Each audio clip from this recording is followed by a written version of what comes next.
On the broadcast tonight, what happened more than 2 weeks after that deadly attack on Americans in Benghazi, the unanswered questions that aren't going away, and a new demand for answers.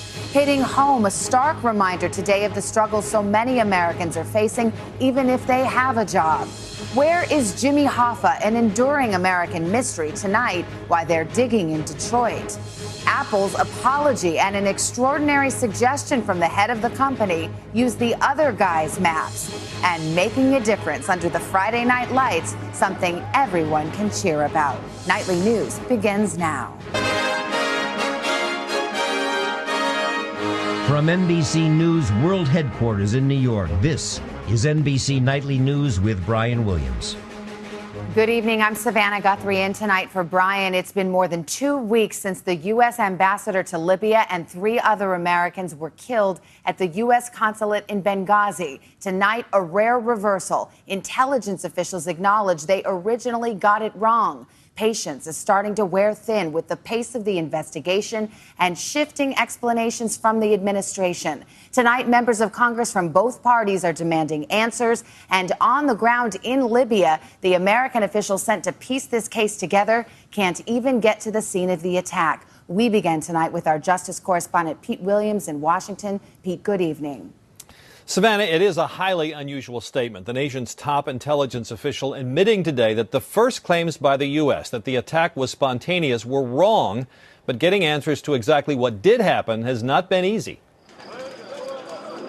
The U.S. understanding of what happened in Libya, says a spokesman for the Director of National Intelligence, continues to evolve. Tonight, the DNI says, quote, "We revised our initial assessment to reflect new information."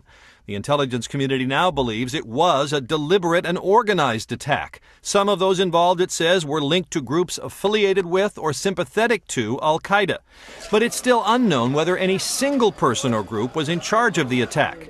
It's a big change from the administration's original claim of a copycat demonstration that spun out of control. What happened in Benghazi was, in fact, initially a spontaneous reaction to what had just transpired hours before in Cairo. Mitt Romney said today it raises questions about how those first statements could be so wrong. There was a great deal of confusion about that from the very beginning on the part of the administration, and whether that was something they were trying to paper over, or whether it was instead just confusion given uncertain intelligence reports, time will tell. Intelligence officials tonight say they offered their honest assessment at the time and warned that the information was preliminary. Republicans note that even the Democrat who's chairman of the Senate Foreign Relations Committee, John Kerry, wants more answers, co-signing a bipartisan letter asking the State Department for further details. But he told NBC's Andrea Mitchell today it should not be a partisan issue. The Republicans are working overtime to try to exploit a very normal, run-of-the-course administrative letter that we agreed to on a bipartisan basis in our committee, simply to get some additional questions put in front of the State Department. Republicans also question how good the investigation can be when security concerns have prevented an FBI team from getting to the crime scene, having to work instead from Libya's capital city of Tripoli, 400 miles away. An FBI official says tonight that while getting to Benghazi would have some value, it's limited. It's more important, he says, to question people in Libya thought to know about the attack, and that process, he says, is yielding valuable information. One other note, Peter King, the New York Republican who's chairman of the House Homeland Security Committee, said tonight Ambassador Susan Rice should resign because of her misleading statements. Savannah? All right, Pete Williams starting us off in Washington, and we want to turn to our chief foreign affairs correspondent, Andrea Mitchell. And Andrea, the question to you, having covered intelligence for some time, how rare is it for the intelligence community to come out and acknowledge they got it wrong initially? And are politics having any effect on the response here?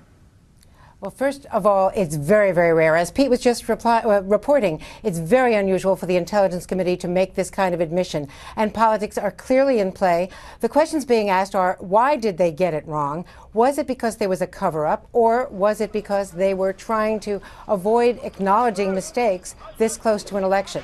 So there is always the political context, and certainly the White House today and tonight very strongly defending Susan Rice, but she is in the crosshairs right now of the political oral argument, and this is something that is going to be pursued by Republicans who have been hammering away for days, saying that the administration deliberately covered it up, something the White House is strongly denying. All right, NBC's Andrea Mitchell in Washington. Andrea, thank you. And a quick program note, we want to let you know about a special broadcast in the works for Monday. Brian will be here to bring you a series of reports we're calling At the Brink, including Ann Curry in Syria, Richard Engel in Afghanistan, and more. A hard look at some of the most dangerous conflicts in the world and what's at stake for Americans here at home. Special coverage starts Sunday here on Nightly News.